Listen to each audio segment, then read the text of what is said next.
आज का टॉपिक है साइकोलॉजी। साइकोलॉजी में है अध्याय चैप्टर 4। इसमें स्कूलों और शिक्षकों की जिम्मेदारी धारा 12 से 28।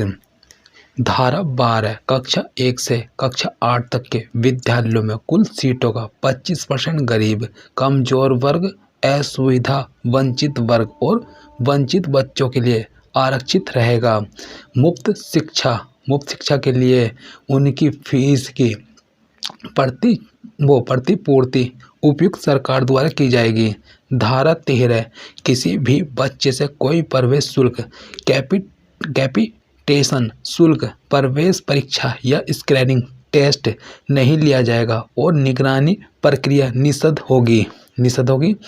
प्रवेश शुल्क वसूलने पर लगने वाली फीस का 10 गुना जुर्माना और 10,000 रुपये जुर्माना होगा। प्रवेश परीक्षा देने पर 25,000 का जुर्माना लगाया जाएगा। धारा 14 जन्म प्रमाण पत्र या आयु प्रमाण पत्र न होने पर भी बच्चों को प्रवेश से वंचित नहीं किया जाएगा। 15 धारा में प्रवेश की निर्धारित तिथि के पश्चात बच्चे को विद्यालय में प्रवेश से वंचित नहीं किया जाएगा तथा निर्धारित तिथि से 6 माह 30 सितंबर ब्रैकेट में तक प्रवेश दिया जाएगा। धारा 16 प्रारंभिक शिक्षा कक्षा 8 तक पूर्ण होने तक एक ही कक्षा में किसी भी बच्चे को नहीं रोका जाएगा। उसी कक्षा में बच्चे की पुनरावृत्ति नहीं होगी, बच्चा अनुत्तीर्ण नहीं होगा अर्थात अवरोधन प्रक्रिया निषिद्ध होगी। इसे नो डिटेशन पॉलिसी कहा जाएगा। नोट 3 जनवरी 2019 को केंद्र सरकार द्वारा धारा 16 में संशोधन किया गया था, जिसके अनुसार अब यदि कोई बच्चा बहुत कमजोर शैक्षणिक उपलब्धि दिखा रहा है तो राज्य या स्कूल द्वारा उपयुक्त समझे और जाने पर बच्चे को फेल किया जा सकता है। नो डिटेशंस पॉलिसी में बदलाव। धारा 16 के अनुसार प्राथमिक शिक्षा पूरी किए बिना बच्चे को स्कूल से अलग नहीं किया जा सकता या बच्चे का नाम नहीं काटा जा सकता। धारा 17 बालक को शारीरिक दंड नहीं दिया जाएगा, मानसिक प्रताड़ित नहीं किया जाएगा और अपशब्दों से संबोधित नहीं किया जाएगा तथा बालक को धमकाया नहीं जाएगा। ऐसा करने पर शिक्षक के खिलाफ अनुशासनात्मक कार्रवाई की जाएगी। धारा 18 कोई भी विद्यालय बिना सरकारी मान्यता के नहीं चलेगा। ऐसा करने पर 1 लाख रुपए का जुर्माना लगेगा। यदि कोई व्यक्ति दोबारा ऐसा करता पाया जाता है तो उस पर 1,000 रुपये का जुर्माना लगाया जाएगा और प्रतिदिन 10,000 लगाया जाएगा। धारा 19 विद्यालय स्थापित करने के मानक और मानदंड। धारा 20 सरकार को शक्ति अनुसूची में संशोधन करना। धारा 21 विद्यालय द्वारा विद्यालय प्रबंधन समिति SMC के गठन का प्रावधान है उच्च प्राथमिक विद्यालयों के लिए। धारा 22 विद्यालय द्वारा विद्यालय विकास एवं प्रबंधन समिति SDMC के गठन का प्रावधान है सीनियर सेकेंडरी स्कूल के लिए है। धारा 23 शिक्षकों की नियुक्ति के लिए योग्यता का उल्लेख किया गया है। धारा 24 इसमें शिक्षकों के कर्तव्यों का उल्लेख है और शिकायतों के निवारण का उल्लेख है।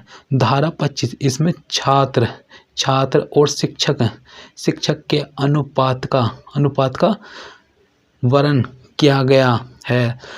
प्राथमिक विद्यालय में छात्र शिक्षक अनुपात 30:1 और उच्च प्राथमिक विद्यालय के छात्र शिक्षक अनुपात 35:1 होगा।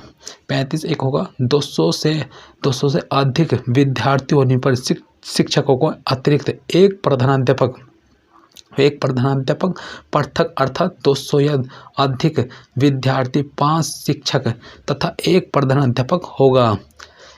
वार्षिक सत्र वर्ष में प्राथमिक शिक्षकों के लिए न्यूनतम कार्य दिवस 200 दिन, 800 घंटे प्रति वर्ष। इसमें विधानसभा की तैयारी का समय शामिल है। इसमें है वार्षिक सत्र वर्ष में उच्च प्राथमिक शिक्षकों के लिए न्यूनतम कार्य दिवस 220 दिन ब्रैकेट में 1000 घंटे प्रति वर्ष। इसमें विधानसभा तैयारी का समय शामिल है। प्राथमिक और उच्च प्राथमिक विद्यालयों में शिक्षकों के लिए तैयारी के समय सहित प्रति सप्ताह 45 घंटे का शिक्षण कार्य करना अनिवार्य है। धारा 26 किसी भी विद्यालय में कुल स्वीकृत पदों के 10% से अधिक रिक्त नहीं हो सकते। धारा 27 शिक्षकों को 10 साल की जनगणना, आपदा राहत कार्य और चुनाव कार्य के अलावा किसी अन्य कार्य में ड्यूटी पर नहीं लगाया जा सकता। फिर धारा 28 शिक्षकों द्वारा निजी ट्यूशन पर रोक लगाने का प्रावधान है। अध्याय 5 इसमें है प्रारंभिक शिक्षा का समापन और उसका पाठ्यक्रम, धारा 29 से 30 तक। धारा 29 प्रारंभिक शिक्षा का पाठ्यक्रम एवं उसकी मूल्यांकन प्रक्रिया शासन द्वारा लिखित सूचना पर तैयार करनी होगी। इसमें है प्राथमिक शिक्षा एवं उसके पाठ्यक्रम को निर्धारित समय तक पूर्ण करना अनिवार्य है। धारा 30 परीक्षा और शिक्षा पूर्णता प्रमाण पत्र है। प्रारंभिक शिक्षा पूरी होने तक किसी भी बच्चे को कोई बोर्ड परीक्षा उत्तीर्ण करने की आवश्यकता नहीं होगी। अपनी प्रारंभिक शिक्षा पूरी करने वाले प्रत्येक बच्चे को एक प्रमाण पत्र ऐसे रूप में और इस तरह से दिया जाएगा जैसे कि निर्धारित किया जा सकता है। धारा 30 के तहत स्कूल और शिक्षकों के लिए बच्चे के सीखने का रिकॉर्ड रखना अनिवार्य होगा। अध्याय 6 में है, इसमें है बच्चों के अधिकारों को संरक्षण, धारा 31 से 34। धारा 31 राज्य एवं राष्ट्रीय बाल संरक्षण आयोग का उल्लेख। धारा 32 बच्चों की शिकायतों के निवारण एवं बाल संरक्षण आयोग में अपील का प्रावधान। धारा 33 राष्ट्रीय सलाहकार परिषद का गठन, जिसमें 15 सदस्य हो और जिसकी अध्यक्षता मानव संसाधन विकास मंत्री करे। वर्तमान प्रधान रमेश पोखरियाल निशंक। धारा 34 राज्य के शिक्षा मंत्री की अध्यक्षता में 15 सदस्य वाली राज्य सलाहकार परिषद का गठन। अध्याय 7 में आएगा विविध धारा 35 से 38। धारा 35 उचित शासन द्वारा समय पर दिशा निर्देश सिद्धांत जारी किए जाएंगे। धारा 36, धारा 13, धारा 18 और 19 के अनुसार दंडनीय अपराध पर कार्यवाही करने से पूर्व सक्षम प्राधिकारी से अनुमति प्राप्त करने का प्रावधान। धारा 37 केंद्र सरकार, राज्य सरकार, स्थानीय प्राधिकरण और एसएमसी द्वारा दिए गए निर्णय के खिलाफ अदालत में कोई मुकदमा दायर नहीं किया जा सकता। धारा 38 उपयुक्त सरकार द्वारा नियम बनाकर आरटीआई को लागू करने के प्रावधान का अर्थ है कि राज्य सरकार अपने हितों को ध्यान में रखते हुए कुछ संशोधनों के साथ ही आरटीआई को लागू कर सकती है। नोट फर्स्ट, नई शिक्षा नीति 2020 में आरटीआई 2009 को 6 वर्ष से 18 वर्ष तक के 18 वर्ष तक के बच्चों के लिए बढ़ा दिया गया है, यानी मुफ्त और अनिवार्य शिक्षा का अधिकार अधिनियम 12वीं कक्षा तक लागू है।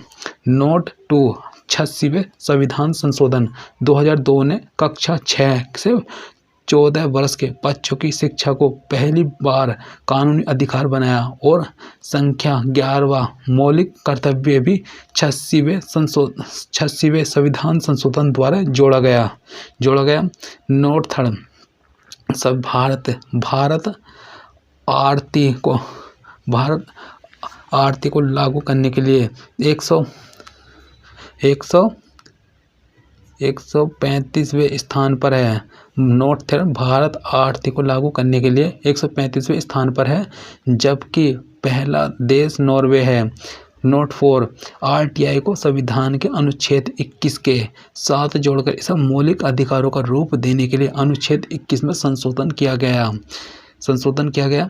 नोट 5 भारत के संविधान में 39 बच्चों के लिए निःशुल्क और अनिवार्य शिक्षा का प्रावधान राज्य इस संविधान के प्रारंभ से 10 वर्ष की अवधि के भीतर सभी बच्चों के लिए निःशुल्क और अनिवार्य शिक्षा प्रदान करने का प्रयास करेगा जब तक कि वे 14 वर्ष की आयु पूरी करें। इसमें है शिक्षा स्कूली शिक्षा के विशेष संदर्भ में शिक्षा में राष्ट्रीय नीतियों का ऐतिहासिक रूप से अध्ययन करना। स्वतंत्र पूर्व भारत पिछली शताब्दियों में भारतीय शिक्षा प्रणाली में हुए प्रमुख विकासों की चर्चा इस प्रकार है। चार्टर अधिनियम 1813 इस उद्देश्य था वैज्ञानिक ज्ञान का प्रसार करना। 1837 में इसमें कलकत्ता में हिंदू कॉलेज की स्थापना 2010 से प्रेसिडेंसी विश्वविद्यालय के रूप में जाना जाता है। फिर इसमें 1835 इसमें है मैं काले का मिनट पर भारतीय शिक्षा। 1835 भारतीय शिक्षा प्रणाली में अंग्रेजी का परिचय दिया। शिक्षा के लिए आयु संबंधी पूर्वाग्रहों को दूर किया। फिर वुड्स डिस्पैच 1854 इसे भारत में अंग्रेजी शिक्षा का मैग्ना कार्टा भी कहा जाता है। पश्चिमी दार्शनिक विचारों के प्रसार के लिए मद्रास, बम्बई और कलकत्ता 1857 में 3 विश्वविद्यालय की स्थापना का सुझाव दिया। हंटर आयोग 1882 से 1883 भारतीय शिक्षा आयोग के रूप में जाना जाता है। भारत और प्राथमिक और उच्च प्राथमिक शिक्षा में खंडित शिक्षा सुझाव दिया कि विश्वविद्यालयों को संबद्ध कॉलेजों का भी प्रबंधन करना चाहिए। इसमें है राष्ट्रीय शिक्षा परिषद इसमें है राष्ट्रीय शिक्षा परिषद 1906 स्वदेशी राष्ट्रवादी नेताओं द्वारा स्थापित। उद्देश्य है स्थानीय भाषा में आधुनिक शिक्षा के साथ साथ परंपराओं, संस्कृति, नैतिकता को पढ़ाना। बंगाल में राष्ट्रीय विश्वविद्यालय की स्थापना। कलकत्ता विश्वविद्यालय आयोग 1917 सैडलर आयोग के रूप में जाना जाता है। यह सिफारिश की महिला शिक्षा के उपाय इसमें है इंटरमीडिएट शिक्षा के दिन प्रतिदिन के मामलों के प्रबंधन के लिए संस्थानों की बढ़ती स्वायत्तता। डिग्री कोर्स 3 साल का होना चाहिए। ऑनर्स पाठ्यक्रमों को नियमित पाठ्यक्रम से अलग करना। प्रशिक्षित शिक्षकों के लिए सुविधाएं। केंद्रीय शिक्षा सलाहकार बोर्ड की स्थापना 1920 में स्थापित और 1923 में समाप्त। फिर है यह हारटोंग समिति इसमें 1929 उद्देश्य था विश्वविद्यालय शिक्षा के स्तर में सुधार। केंद्रीय शिक्षा सलाहकार बोर्ड की पुनः स्थापना का सुझाव। फिर जाकिर हुसैन समिति 1937-1938 वर्धा शिक्षा योजना, बेसिक शिक्षा, नई तालीम, बुनियादी तालीम आदि के नाम से जानी जाती है। अनुशासित अनुशासित फिर इसमें अनुशासित इसमें है 6 से 14 वर्ष की आयु की लड़कियों और लड़कों के लिए 7 वर्ष की निःशुल्क और अनिवार्य शिक्षा। मातृभाषा में निर्देशन, रोजगार बढ़ाने के लिए शिल्प केंद्रित शिक्षण, शिक्षकों के परिसामिक का ध्यान रखना, लचीला पाठ्यक्रम, शिक्षकों और छात्रों के लिए मुफ्त वातावरण। इसने पाठ्यक्रम में अंग्रेजी और धार्मिक शिक्षा को शामिल नहीं करने पर जोर दिया। सार्जेंट रिपोर्ट 1944 शिक्षा रिपोर्ट के केंद्रीय सलाहकार बोर्ड या युद्ध के बाद शैक्षिक विकास रिपोर्ट के रूप में जाना जाता है। इसमें है अनुशासित शिक्षक प्रशिक्षण, जरूरतमंदों के लिए छात्रवृत्ति, मातृभाषा में शिक्षा, शैक्षणिक विद्यालय और तकनीकी विश्वविद्यालयों के समन्वय के लिए इंग्लैंड की विश्वविद्यालय अनुदान समिति जैसे संस्था की स्थापना। डिग्री पाठ्यक्रम 3 साल का होना, पाठ्यक्रम में चयनात्मक प्रवेश आदि। स्वतंत्रता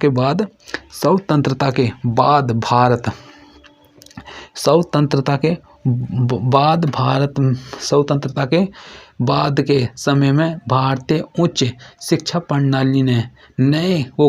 प्रणाली ने कई विश्वविद्यालयों, अनुसंधान संस्थान, तकनीकी संस्थानों और कॉलेजों के आने के साथ अत्यधिक विस्तार का अनुभव किया था। इन संस्थानों का मुख्य उद्देश्य उच्च शिक्षा के लिए ज्ञान और पहुंच प्रदान करना है। इसमें है डॉक्टर राधाकृष्णन समिति 1948 से 1919। यह विश्वविद्यालय शिक्षा आयोग के रूप में जाना जाता है। कॉलेजों और विश्वविद्यालयों के लिए चयन प्रक्रिया, संख्या की अधिकतम सीमा, फैकल्टी के काम के घंटे के उपयोग की सिफारिश। डिग्री कार्यक्रम में शामिल धार्मिक शिक्षा, राष्ट्रीय भाषा और अंग्रेजी के विषय के साथ साथ शिक्षा का माध्यम क्षेत्रीय भाषा होना चाहिए। स्त्री शिक्षा को प्रोत्साहन दिया। फिर विश्वविद्यालय अनुदान आयोग की स्थापना 1956 में स्थापित। विश्वविद्यालयों के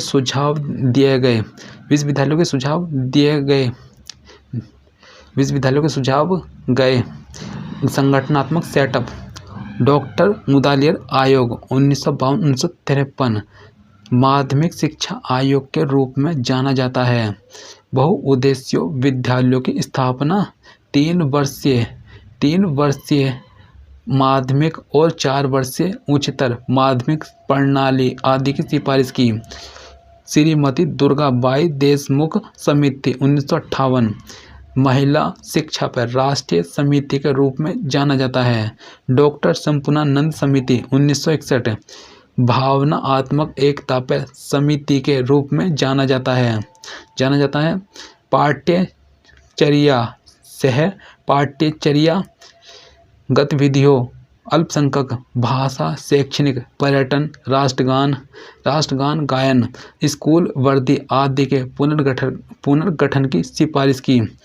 कोठारी आयोग 1966 शिक्षा और राष्ट्रीय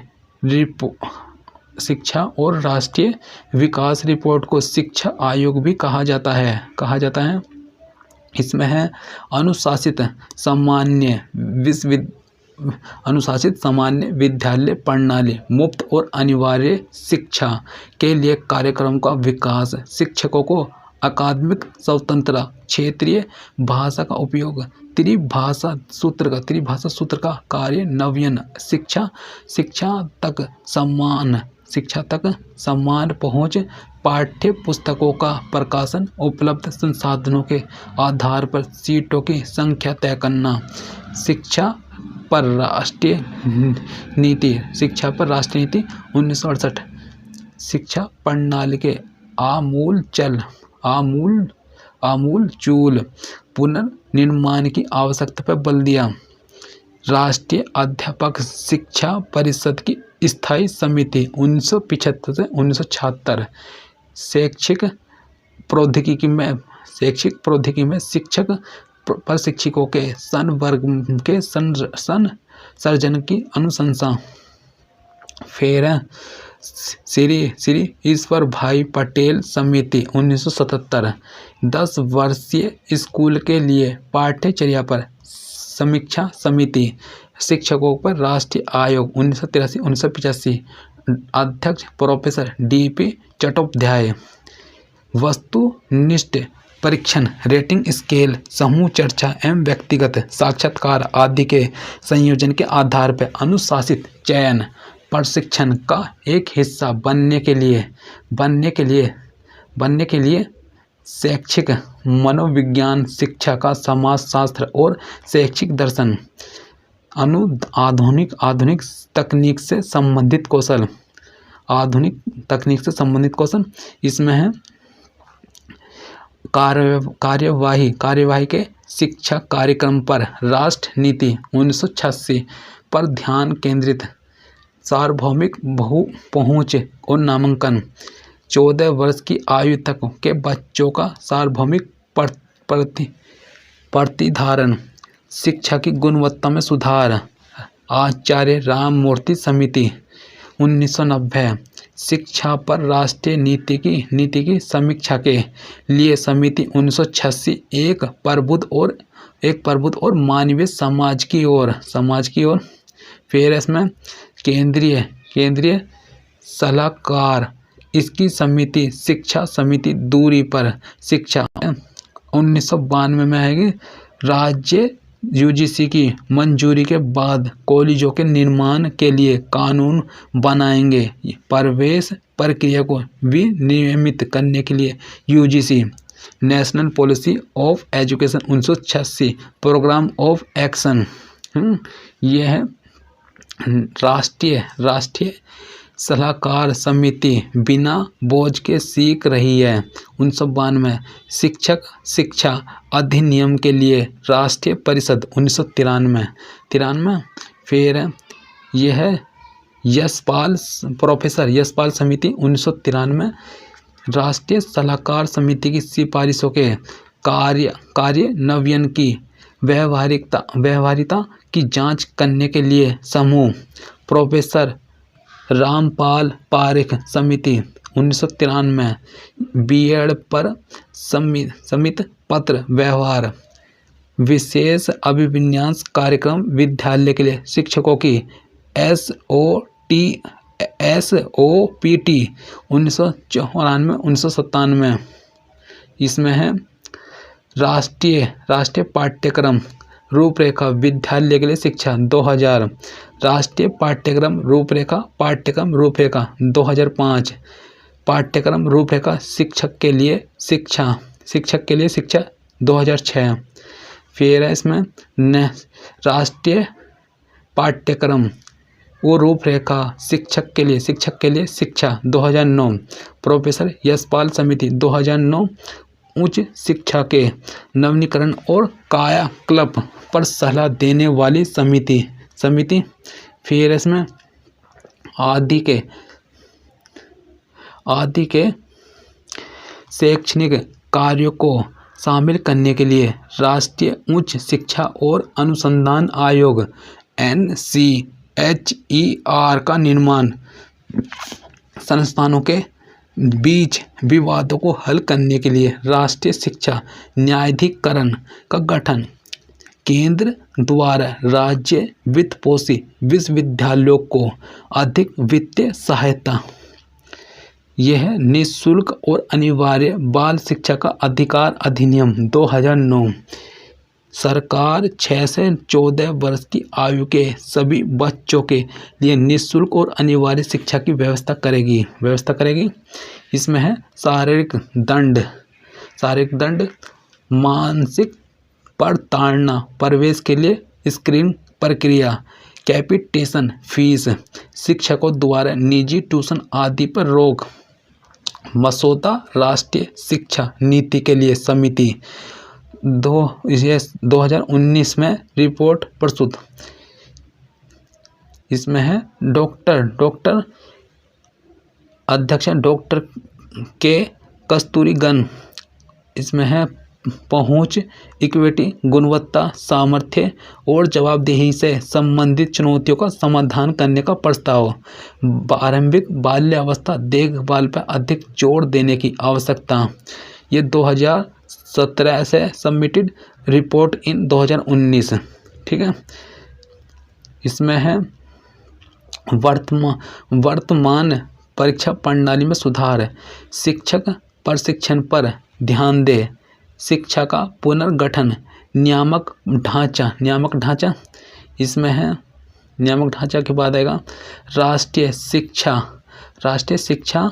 आयोग, राष्ट्रीय उच्च शिक्षा नियामक प्राधिकरण, राष्ट्रीय अनुसंधान फाउंडेशन, व्यावसायिक शिक्षा के एकीकरण के लिए राष्ट्रीय समिति, पाली, फारसी और प्राकृत के लिए राष्ट्रीय संस्थान की प्रस्तावित स्थापना, शिक्षा में अधिक सार्वजनिक निवेश, 9वीं से 12वीं कक्षा तक कम से कम एक ऐसे पाठ्यक्रम को पढ़ाकर व्यावसायिक पाठ्यक्रम पर ध्यान केंद्रित करें, प्रौढ़ शिक्षा पर अधिक बल।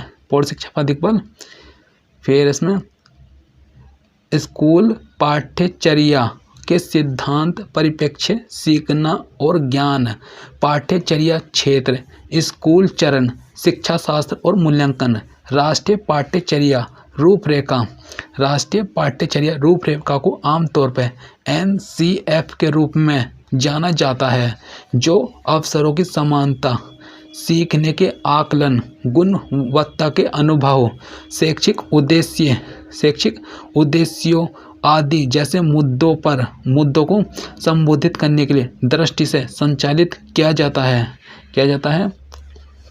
इसमें है शिक्षा मंत्रालय ने स्कूली बच्चों पर अत्यधिक बोझ के मुद्दे का अध्ययन करने के लिए यशपाल जी की अध्यक्षता में एक राष्ट्रीय सलाहकार समिति का गठन किया था। समिति को यशपाल समिति के नाम से भी जाना जाता है। इसमें है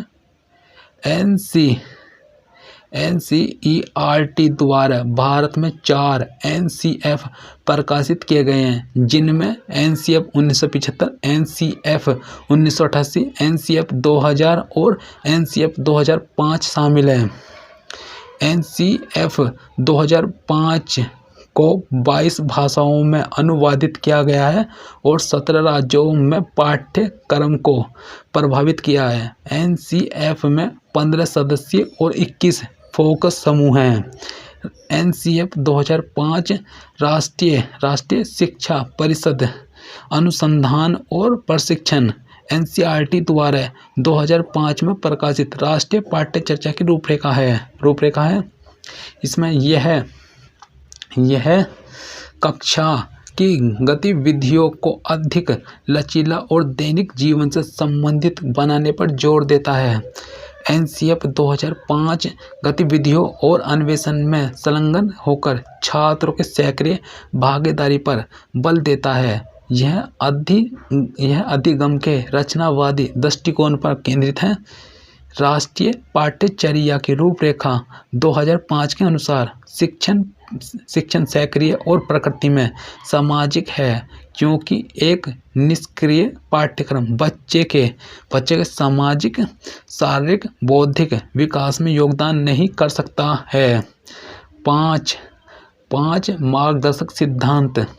इसमें है विद्यालय से बाहर के जीवन से ज्ञान को जोड़ना, यह सुनिश्चित करना कि अध्ययन रटने के तरीके से दूर हो रहा है, पाठ्यक्रम को बालक के सर्वांगीण विकास के लिए समृद्ध करना, परीक्षाओं को अधिक लचीला बनाना और कक्षा जीवन के साथ उन्हें एकीकृत करना, देश की लोकतांत्रिक रणनीति के भीतर चिंताओं को ध्यान में रखते हुए एक अतिव्यापी पहचान का पोषण करना, एनसीएफ 2005 की 5 प्रमुख विशेषताएं।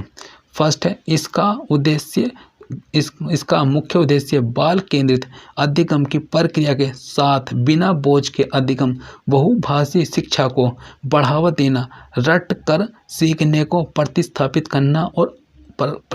करना आदि का निर्माण करना था। इसमें है सेकंड, यह सुनिश्चित करता है कि छात्र बिना बोझ समझे यंत्रवत सीखे।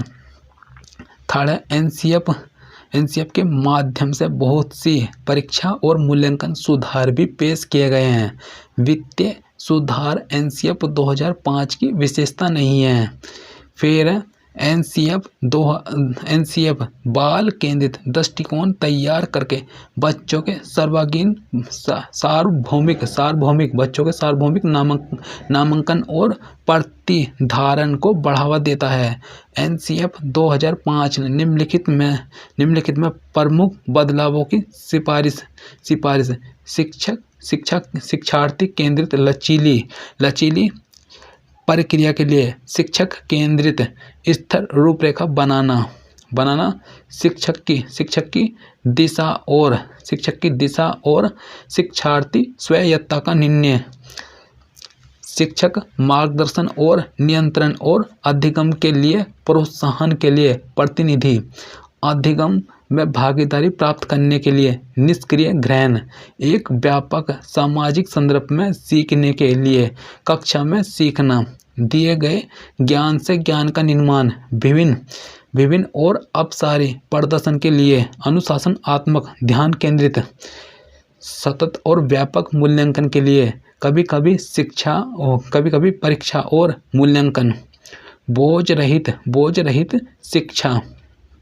इसमें आ जाएगा बोझ रहित शिक्षा की अवधारणा यशपाल समिति की रिपोर्ट 1993 से ली गई थी।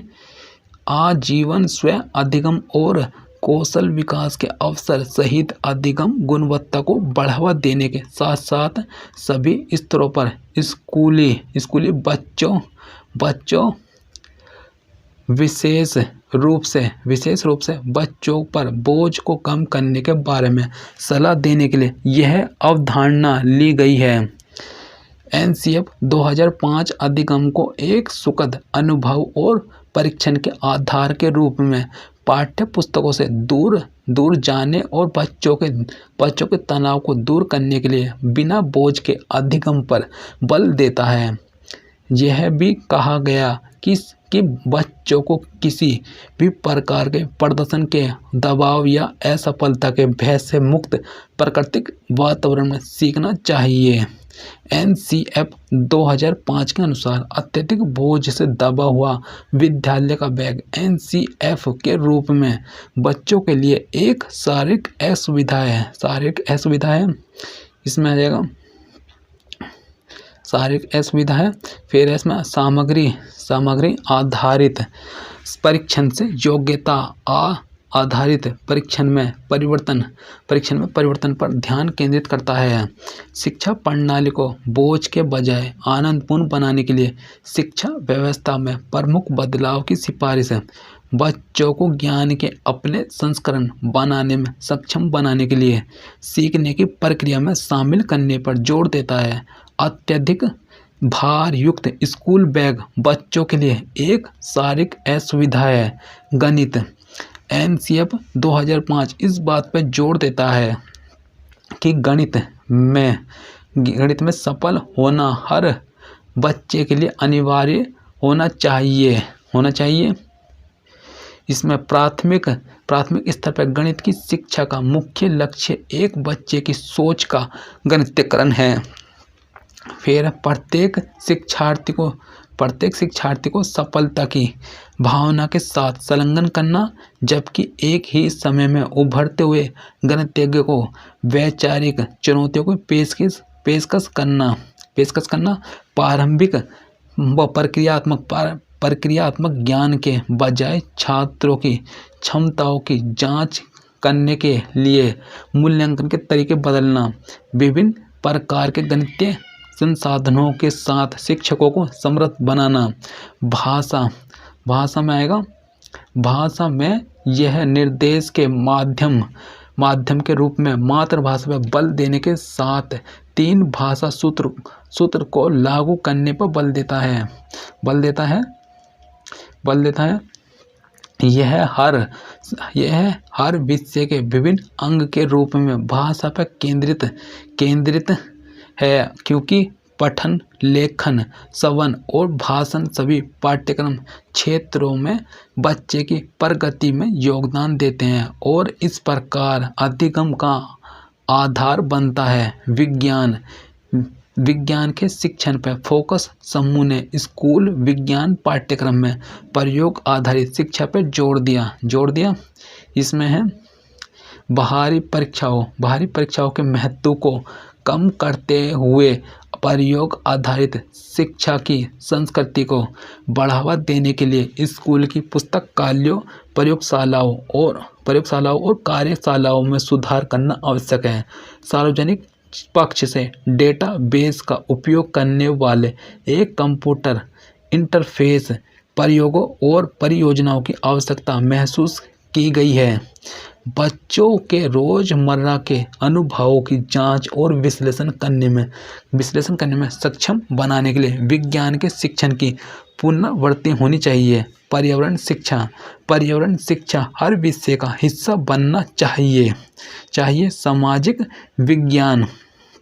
सामाजिक विज्ञान में आएगा, यह वंचित समूहों के परिप्रेक्ष्य से सामाजिक विज्ञान का अध्ययन करने के लिए एक बदलाव की भी सिफारिश करता है। यह जनजातियों और दलित मुद्दों और अल्पसंख्यक संवेदनशीलता के लिए लैंगिक न्याय और संवेदनशीलता की सिफारिश करता है। टॉपिक है कला शिक्षा।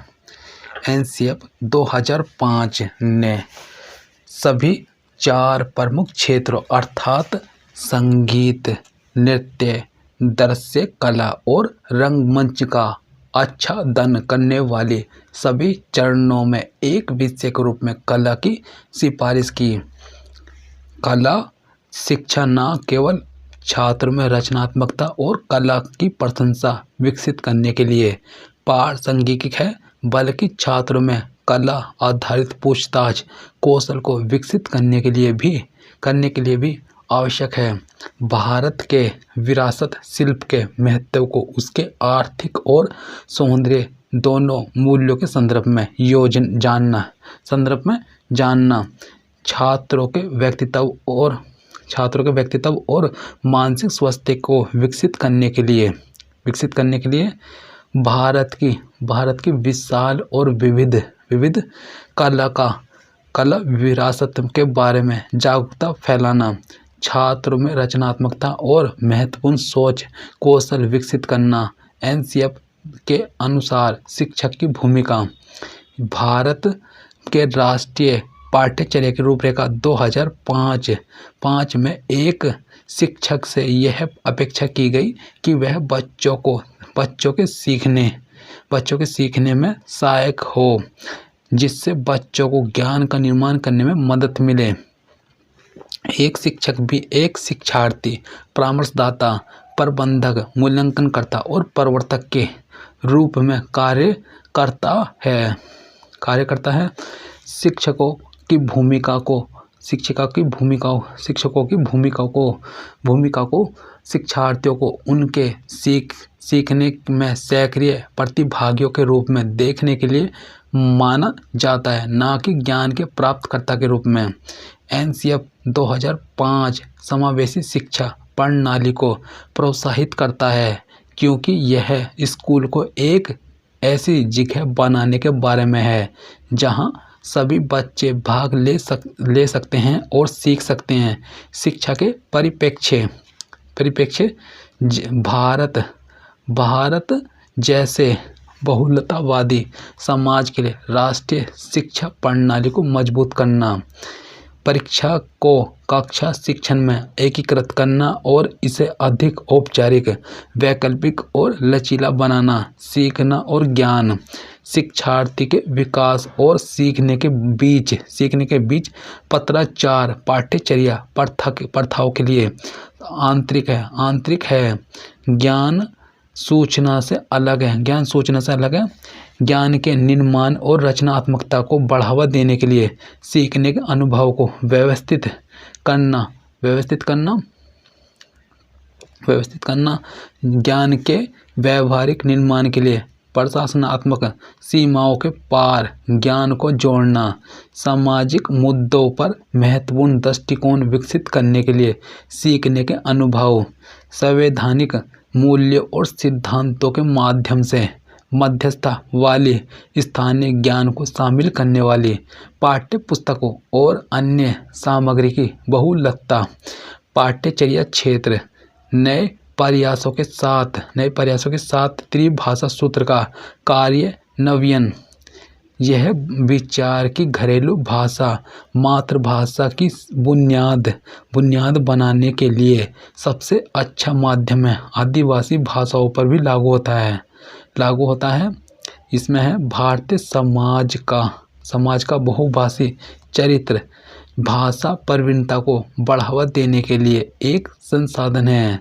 सोचने और तर्क करने के लिए बच्चे के संसाधनों को विकसित करने, अमूर्त कल्पना करने और समस्याओं को तैयार करने और हल करने पर ध्यान केंद्रित करने के लिए गणित पढ़ाना, विज्ञान के शिक्षण को पुनर्गठित किया जाना चाहिए ताकि शिक्षार्थियों को उन तरीकों और प्रक्रियाओं को सीखने में सक्षम बनाया जा सके जो सोचने की प्रक्रिया, जिज्ञासा और रचनात्मकता को पोषित करे।